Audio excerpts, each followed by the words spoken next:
Что там, жігіттер, не істейміз? Қарны ашып кетті, тамақ ішу керек. Че там ақшаларың бар ма? Бауырым, бергеш.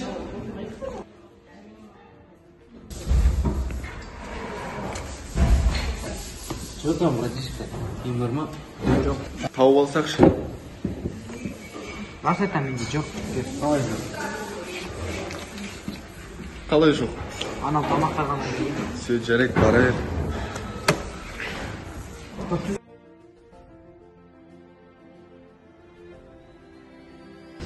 Оқушыларға сабағымыздың 5-10 минут уақытын алатырып, мектебімізде келеңсіз жағдайлар орын алған екен, сол үшін мектеп инспекторлары келіпті. Соларға құлақ түрейік.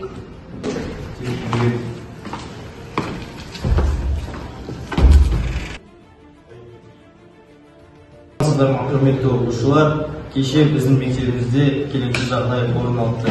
Жоғарғы сынып оқитын оқушылар кішкентай балаларға әлімжеттік көрсетті. Ақша мәселесі бойынша.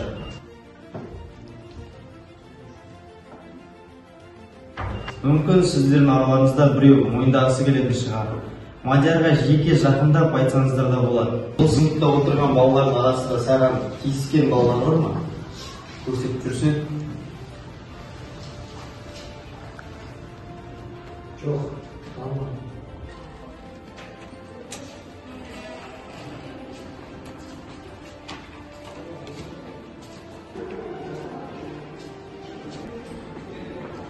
Мадияр, тоқташ.